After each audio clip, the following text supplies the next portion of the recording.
ശത്രുക്കൾക്കുള്ള ആ ഒരു വലിയ കെണി ഒരുക്കി തന്നെയാണ് കാത്തിരിക്കുന്നത്. ആ കെണിയിൽ അമേരിക്കൻ സേന വന്ന് ചാടുമോ ഇല്ലയോ എന്നുള്ളതാണ് കണ്ടറിയേണ്ടത്. ലോകം തന്നെ ഏറ്റവും ആകാംക്ഷയോടുകൂടി ഉറ്റുനോക്കുന്ന ഒരു വിഷയമാണ് പശ്ചിമേഷ്യയിൽ പുകഞ്ഞുകൊണ്ടിരിക്കുന്ന സംഭവങ്ങൾ. പശ്ചിമേഷ്യൻ ഭൂപടത്തെ തന്നെ മാറ്റിവരയ്ക്കാൻ കഴിയുന്ന രീതിയിലേക്ക് പ്രവർത്തികൾ നടത്തുമെന്ന് ട്രംപ് പ്രഖ്യാപനം നടത്തുമ്പോൾ, മറുഭാഗത്ത് ഇന്ന് വരെ കാണാത്ത രീതിയിലുള്ള ചരിത്ര പ്രധാനമായിട്ടുള്ള നീക്കങ്ങളിലേക്ക്, നയതന്ത്ര നീക്കങ്ങളിലേക്ക് ഇറാനും കടക്കുന്നു. അതായത് റഡാറുകളെ പോലും അമ്പരപ്പിക്കുന്ന, അവരുടെ കണ്ണു വെട്ടിക്കുന്ന നിഗൂഢ ജെറ്റുകൾ, ശത്രുവിൻ്റെ ചാരക്കണ്ണുകളെയൊക്കെ തന്നെ കുത്തിപ്പൊട്ടിച്ച് അതിലൊന്നും തന്നെ പിടികൊടുക്കാതെ നീങ്ങാൻ കഴിയുന്ന ചൈനീസ് കവചങ്ങൾ.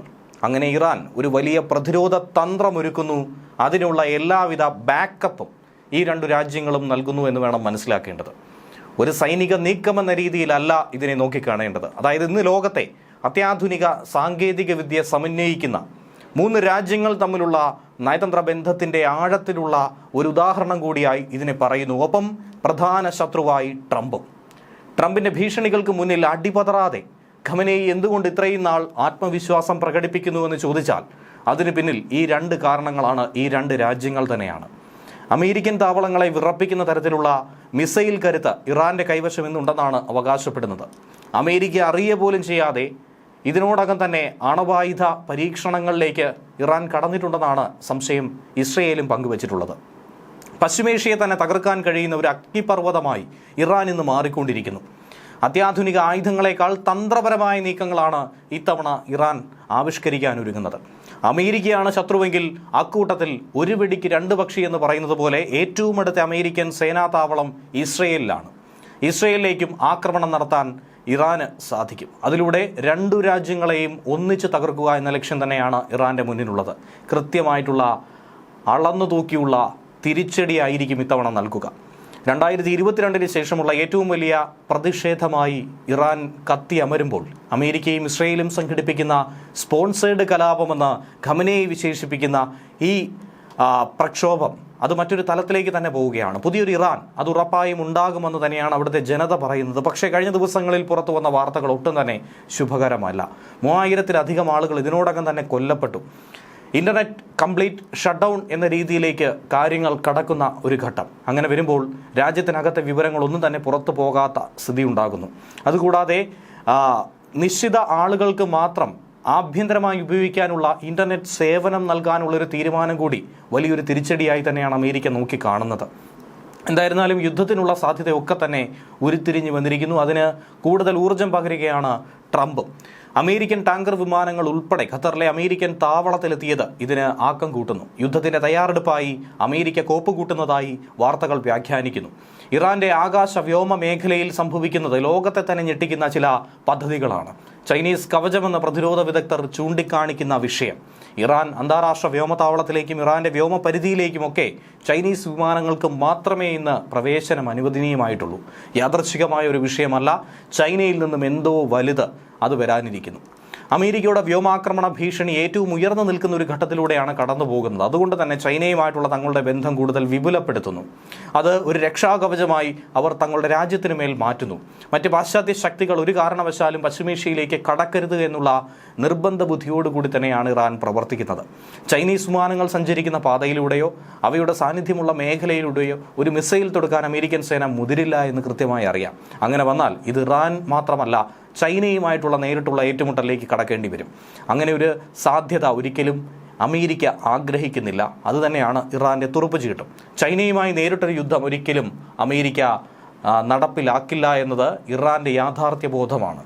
യുദ്ധമോഹിയായിട്ടുള്ള ട്രംപ് ഇറാൻ ശക്തമായി തിരിച്ചടിക്കുന്ന ആദ്യത്തെ അടിയായി തന്നെയാണ് ഇതിനെ നോക്കിക്കാണേണ്ടത്. ട്രംപിൻ്റെയും അമേരിക്കയുടെയും ഒക്കെ തന്നെ സകലമാന അഹങ്കാരവും തച്ചു തകർക്കുന്ന രീതിയിലുള്ള ഒരു തിരിച്ചടി ഇത്തരത്തിൽ ബുദ്ധിപൂർവ്വം ഇറാനിൽ നിന്നും കിട്ടുമെന്നാണ് കരുതുന്നത്. ട്രംപ് ആക്രമിക്കുമെന്ന് പറയുമ്പോൾ അത് വേണമോ എന്ന് ഏറെ ഉറ്റുനോക്കിക്കൊണ്ടിരിക്കുന്ന അമേരിക്കയിലെ തന്നെ സെനറ്റർമാരും സൈനിക ജനറൽമാരും ഒക്കെ തന്നെ ഉണ്ട്.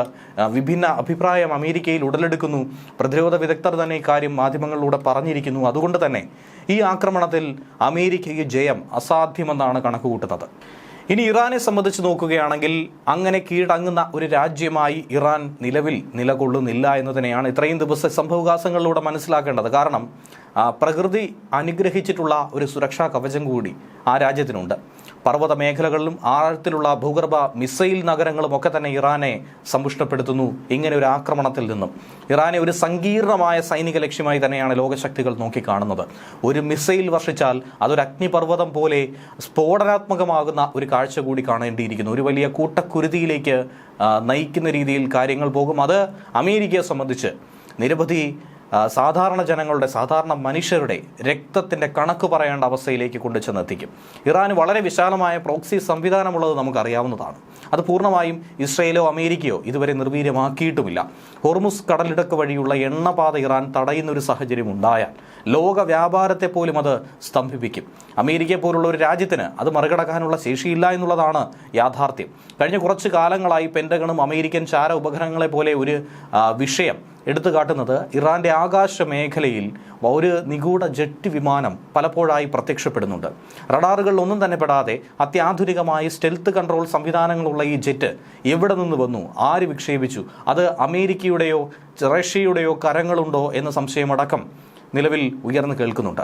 ഇറാന്റെ തദ്ദേശീയ നിർമ്മിതിയായിട്ടുള്ള ഖാഹർ 313 ആണോ എന്നുള്ള സംശയമടക്കം ഇക്കൂട്ടത്തിൽ പലരും ചൂണ്ടിക്കാണിച്ചു.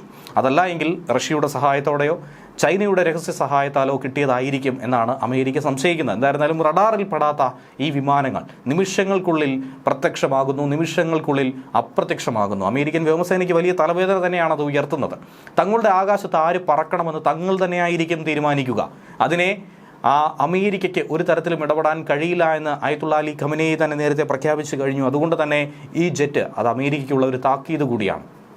ആധുനിക യുദ്ധതന്ത്രങ്ങളിൽ ഇറാൻ കൈവരിച്ച സാങ്കേതിക മുന്നേറ്റത്തിൻ്റെ ഒരു ബാക്കി പത്രമായി കൂടി ഇതിനെ നോക്കിക്കാണേണ്ടിയിരിക്കുന്നു. എന്തായിരുന്നാലും മറ്റൊരു കാര്യം കൂടി ഈ സാഹചര്യത്തിൽ ഓർക്കേണ്ടതാണ്. ഇറാഖിനെ മുൻനിർത്തി ഇറാനെതിരെ ഒരു വലിയ യുദ്ധം നേരത്തെ അമേരിക്ക നടത്തിയത് നമുക്കറിയാവുന്നതാണ്. എന്നിട്ട് പോലും ആ രാജ്യത്തെ വീഴ്ത്താൻ കഴിഞ്ഞിട്ടില്ല. ഇറാൻ സാഗ്രോസ്, അൽബോർസ് പർവ്വതനിരകളാൽ ചുറ്റപ്പെട്ട് കിടക്കുന്ന ഒരു രാജ്യമായതുകൊണ്ട് തന്നെ പ്രകൃതിദത്ത മലനിരകൾ അതൊരു മതിലുകളായി തന്നെ പ്രവർത്തിക്കുന്നുണ്ട്. ഏറെ ദുർഘടമായിട്ടുള്ള ഭൂപ്രകൃതിയിൽ കരയാക്രമണമെന്ന് പറയുന്നത് ഏറെ ബുദ്ധിമുട്ടേറിയത് തന്നെയാണ്. പിന്നീടുള്ളത് വ്യോമാക്രമണം. അത് മുതിരില്ല എന്നുള്ളതിൻ്റെ കാര്യം തന്നെയാണ് നേരത്തെ ചൂണ്ടിക്കാട്ടിയത്. അതുകൊണ്ട് ഇറാൻ ഇപ്പോഴും ഒരു പേടി സ്വപ്നമായി തന്നെ അവശേഷിക്കുന്നുണ്ട്. ഇനി വ്യോമാക്രമണം ഉണ്ടായിക്കഴിഞ്ഞാൽ അതിനെ അതിജീവിക്കാൻ വേണ്ടി ഇതിനോടകം തന്നെ ഭൂമിക്കടിയിൽ വളരെ വിപുലമായ മിസൈൽ നഗരങ്ങൾ ഒരുക്കി തന്നെയാണ് ശത്രുവിനെ കാത്തിരിക്കുന്നത്. പരമ്പരാഗതമായിട്ടുള്ള ബോംബ് ആക്രമണങ്ങളിൽ നിന്നും ആയിരക്കണക്കിന് ബാലിസ്റ്റിക് മിസൈലുകളെ സംരക്ഷിക്കാൻ വേണ്ടി പർവ്വതങ്ങൾക്കടിയിൽ പോലും 500 മീറ്റർ വരെ ആഴത്തിൽ കുഴിച്ചിട്ടിരിക്കുന്ന ഈ ഡിപ്പോകളുണ്ട്. നേരത്തെ ഇറാൻ സൈന്യം തന്നെ ലോകത്തിന് മുന്നിൽ എടുത്തു കാട്ടിയത് നമ്മൾ കണ്ടതായിരുന്നു ആ ദൃശ്യങ്ങൾ. അമേരിക്കൻ പ്രസിഡന്റ് ഡൊണാൾഡ് ട്രംപിൻ്റെ ഈ യുദ്ധകാഹളം അത് ലോക രാഷ്ട്രീയത്തിൽ തന്നെ വലിയ പ്രതിച്ഛായ സൃഷ്ടിക്കുന്ന ഒരു ഘട്ടത്തിൽ എന്തായിരുന്നാലും ഈ ഒരു ജനതയുടെ പരമാധികാരത്തിന് മേലുള്ള കടന്നുകയറ്റമായി തന്നെയാണ് ആയത്തുള്ള അലി ഖമനേയി ഇതിനെ വിശേഷിപ്പിക്കുന്നത്. അതായത് ഇറാനുമേൽ അമേരിക്ക കടന്നു കയറുന്നത് അത് ഇറാന്റെ സ്വാതന്ത്ര്യത്തിന് വേണ്ടിയിട്ടല്ല, ഇറാനെ ചൂഷണം ചെയ്യാനാണ്, അടക്കി ഭരിക്കാൻ വേണ്ടിയിട്ടാണ് എന്നുള്ള ഒരു നരേറ്റീവ് ഇതിനോടകം തന്നെ പുറത്തുവിട്ട് കഴിഞ്ഞിരിക്കുന്നു എന്ന് വേണം മനസ്സിലാക്കാൻ.